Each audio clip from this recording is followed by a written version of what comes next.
Hello everyone, welcome. आज हम इस वीडियो में सॉलिड स्टेट के क्वेश्चन सॉल्व करेंगे।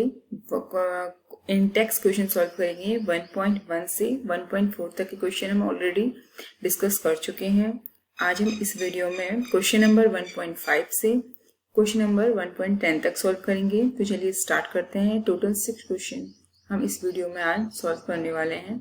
फर्स्ट है question number 1.5। A refractive index of a solid is observed to have the same value along all directions. Comment on the nature of the solid. तो हमें बताना है कि जो हमारा solid है उसके बारे में बताना है। Would it show cleavage properly? क्या ये proper way में cleavage show करेगा? अगर हम इसको cleave करते हैं तो क्या ये properly cleave होगा, वो हमें बताना है। तो क्योंकि ये बोल रहा है कि क्वेश्चन में रिफ्रैक्टिव इंडेक्स की बात कर रहा है और बोल रहा है कि रिफ्रैक्टिव इंडेक्स जो है सॉलिड का, refractive index of solid observe to have same value, कि उसकी जो वैल्यू है ऑल डायरेक्शंस में क्या है, सेम है। तो हमें पता है ये कब शो होता है, जबकि हम ऐसी प्रॉपर्टी कब अराइज होती है जब हमारा जो सॉलिड होगा वो क्या होगा, एमरफोस सॉलिड होगा। ये हम ऑलरेडी स्टडी कर चुके हैं कि जो हमारा एमरफोस सॉलिड क्या होता है और क्रिस्टलाइन सॉलिड क्या होता है। क्रिस्टलाइन जो हमारा एमरफोस सॉलिड होता है वो आइसोट्रोपिक इन नेचर होता है। आइसोट्रोपिक मीन्स क्या होता है कि जो उसकी फिजिकल प्रॉपर्टीज होती हैं ऑल डायरेक्शंस में सेम होती हैं। तो amorphous solid are isotropic in nature, that is they have short range order of arrangement of particles. तो उनकी जो, अगर हम पार्टिकल्स के अरेंजमेंट की बात करें तो वो शॉर्ट रेंज होती है। जैसे कि अगर हम बात करें, अगर हमारा NaCl, तो एक एग्जाम्पल है हमारा क्रिस्टलाइन सॉलिड का जो कि लॉन्ग रेंज होता है, जैसे NaCl, NaCl, ऐसे ये बहुत लॉन्ग रेंज में अरेंज होता है। बट अगर हम बात करते हैं एमरफोस सॉलिड की तो उसकी रेंज क्या होती है, शॉर्ट होती है। मतलब उसमें ज़्यादा नहीं होगा, बस बहुत थोड़ा ही अरेंज होता है वो। अगर इसी को ही हम ले लें तो ऐसे को अरेंज होगा, शॉर्ट रेंज अरेंज होगा। ओके, तो वही कह रहा है कि that is they have short range order of arrangement of particles. जो पार्टिकल्स का जो अरेंजमेंट होता है वो क्या होता है, शॉर्ट रेंज होता है। Because of this amorphous solid have same value of refractive index. इसी के कारण क्या होता है कि जो एमरफोस सॉलिड की वैल्यू, जो हमारे एमरफोस सॉलिड होते हैं उनकी जो वैल्यूज होती हैं रिफ्रैक्टिव इंडेक्स यानी फिजिकल प्रॉपर्टी जो होती हैं ऑल डायरेक्शंस में क्या होती हैं, सेम होती हैं। Amorphous solid do not show cleave properly. तो एमरफोस सॉलिड की अगर हम क्लीव करते हैं तो वो प्रॉपर वे में क्लीव नहीं होते हैं। That is when a solid cut into 2 pieces. अगर हम किसी एमरफोस सॉलिड को 2 पीसेस में कट करते हैं with the help of knife, they give pieces with irregular surface। तो कटने के बाद जो हमें सरफेस मिलेगा उसका जो सरफेस होगा वो क्या होता है, इरेगुलर होता है। तो ये हमें यहाँ पर एमरफोस सॉलिड के बारे में बताया गया हुआ है। आई होप समझ में आ गया होगा। अब हम क्वेश्चन नंबर 1.6 सॉल्व करेंगे। ये है, इसमें हमें बताना है कि जो हमारे सॉलिड्स हैं, जो हमारे सॉलिड्स हैं वो किस तरह के हैं। यहाँ पर हमें बहुत सारे सॉलिड्स दिए हुए हैं, उसमें हमें बताना है। जैसे कि हमने स्टडी किया था कि जो हमारे क्रिस्टलाइन सॉलिड होते हैं उसे हम 4 कैटेगरीज में कैटेगराइज करते हैं। यहाँ पर हमें डिफरेंट सॉलिड्स के नेम दिए हुए हैं। Classify the following solid in different categories based on the nature of intermolecular force, की उनके बीच में कौन सा इंटरमॉलिक्यूलर फोर्स है उसके बेस में हमें उनमें कौन सा ऑपरेट हो रहा है, कौन सा फोर्स, उसके बेस में बताना है कि कौन सा सॉलिड किस कैटेगरी में आता है। जैसे पोटेशियम सल्फेट है, tin, benzene, urea, ammonia, water, zinc sulphide, graphite, rubidium, argon, silicon, carbide etcetera. Okay, तो सबसे पहले अगर हम पोटेशियम सल्फेट और जिंक सल्फेट की बात करते हैं तो ये हमारे आते हैं आयोनिक सॉलिड में। आयोनिक सॉलिड में आते हैं। और अगर हम बात करते हैं पोटेशियम सल्फेट की, अगर हम बात करते हैं तो हमारा कैसा फॉर्मूला होता है, K2SO4। तो अगर हम इसे ब्रेक करते हैं तो 2K positive plus SO4 double negative, तो ये आयन के फॉर्म में हमें मिल रहा है, तो इसीलिए आयोनिक सॉलिड के आते हैं। ऐसे जिंक सल्फेट ZnSO4 को भी हम क्या लिख सकते हैं, Zn2 plus plus SO4 double negative, तो ये भी हमारे क्या आते हैं आयोनिक सॉलिड में।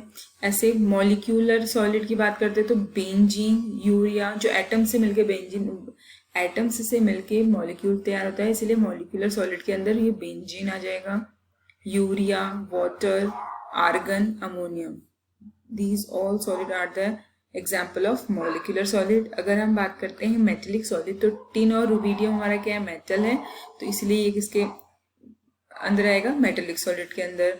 और ग्रेफाइट और सिलिकॉन कार्बाइड, ये दोनों किसके एग्जाम्पल हैं कोवेलेंट सॉलिड और नेटवर्क सॉलिड। ये सारे हमने पहले ही स्टडी कर रखे हैं कि कौन कौन से सॉलिड क्रिस्टलाइन सॉलिड्स के टाइप्स होते हैं, उसमें हमें बताना है कि कौन सा सॉलिड किस वर्ग का एग्जाम्पल है। ओके, आई होप समझ में आ गया होगा। Now move on the next question. Next question में क्या पूछ रहा है,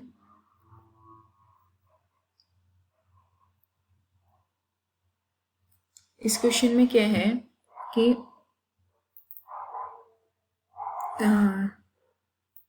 हमें दे रखा है एक सॉलिड ए की बात कर रहे हैं इसमें कि सॉलिड ए है हमारा is a very hard electric insulator. कोई भी सॉलिड ए है, किसी भी जनरल सॉलिड की बात कर रहा है, उसकी प्रॉपर्टी बताई गई है is a very hard electric insulator. तो वो क्या है हमारा इलेक्ट्रिक इंसुलेटर है in solid as well as molten state. अगर हम उसको सॉलिड स्टेट में देखें या फिर हम उसे मॉल्टन फॉर्म में देखें तो वो क्या है हमारा इलेक्ट्रिकल इंसुलेटर है।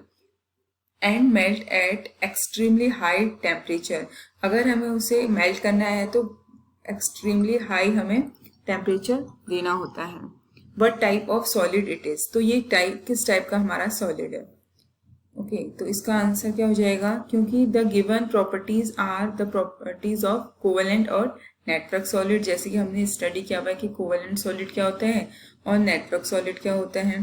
तो ये जो सॉलिड ए की बात कर रहा है जो कि इलेक्ट्रिकल इंसुलेटर है सॉलिड फॉर्म में और मॉल्टन फॉर्म में, तो वो किसकी प्रॉपर्टी है, कौन से वाले सॉलिड की, कोवेलेंट और नेटवर्क सॉलिड की। Example of such solid are diamond and quartz, तो ये एग्जाम्पल हो गए डायमंड एंड क्वार्ट्ज, इसके एग्जाम्पल हो गए। ओके, अब नेक्स्ट क्वेश्चन सॉल्व करते हैं।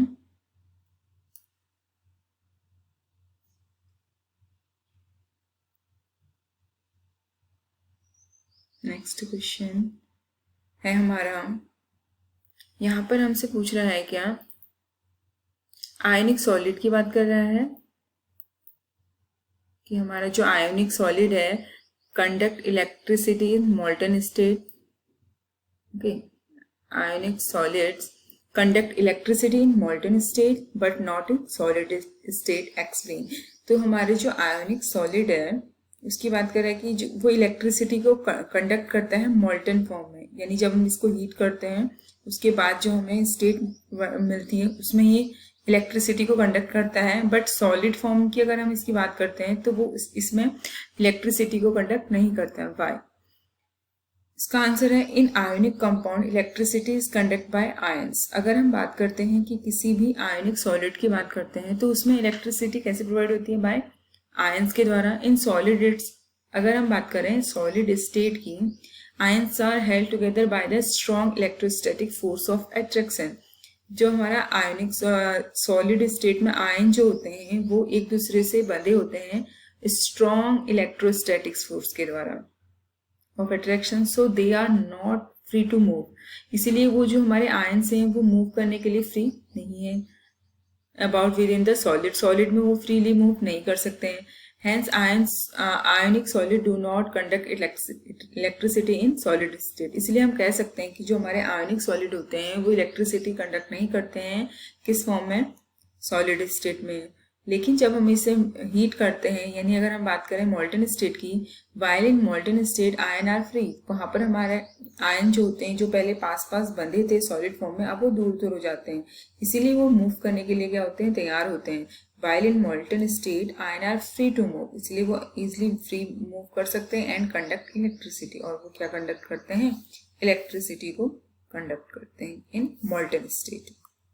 क्वेश्चन नंबर 1.9 इसमें बोल रहा है कि what type of solid are electric conductors, malleable and ductile। जो what type of solid are electric conductor, malleable and ductile. तो किस टाइप का जो सॉलिड होता है वो इलेक्ट्रिक कंडक्टर होता है, मेलिएबल एंड डक्टाइल जो मतलब टूट जाए, वो कैसे कौन सा सॉलिड होता है। तो हमें बताना है कि ये जनरली ये सारी प्रॉपर्टी जो इलेक्ट्रिक कंडक्टर भी हो, मेलिएबल भी हो और डक्टाइल भी हो, ये सारी प्रॉपर्टीज कौन शो करता है, metallic solid. Okay, metallic solid are electric conductor, malleable and ductile. Now last question is give the significance of lattice point। तो हमें बताना है कि जो हमारा लैटिस पॉइंट है उसके क्या सिग्निफिकेंस होते हैं। Give the significance of lattice point, ये भी हम ऑलरेडी स्टडी कर चुके हैं कि लैटिस पॉइंट क्या होता है। The significance of a lattice point is that each lattice point represent the position of a constituent particle। constituent particles कहाँ पर प्रेजेंट होगा, ये कौन शो करता है, लैटिस पॉइंट शो करता है। ओके, कॉन्स्टिट्यूएंट पार्टिकल्स में हमारे क्या कहता है, मॉलिक्यूल्स, एटम और ion in space. Constituent particle से मिलकर हमारा एक सॉलिड तैयार होता है जिसे हम क्रिस्टल लैटिस या फिर स्पेस भी, क्रिस्टल स्पेस, लैटिस स्पेस भी कहते हैं। तो सिग्निफिकेंस क्या है लैटिस पॉइंट का, कि वो बताता है कि जो हमारा कॉन्स्टिट्यूएंट पार्टिकल होगा वो कहाँ पर प्रेजेंट है। The significance of a lattice point is that each lattice point represent the position of the constituent particles. उसमें क्या क्या आते हैं हमारे, मॉलिक्यूल्स, एटम और आयंस। इन आयंस आते हैं स्पेस में कहाँ पर प्रेजेंट है, ये हमें कौन बताता है, लैटिस पॉइंट। आई होप आपको समझ में आया होगा। Thank you so much for watching.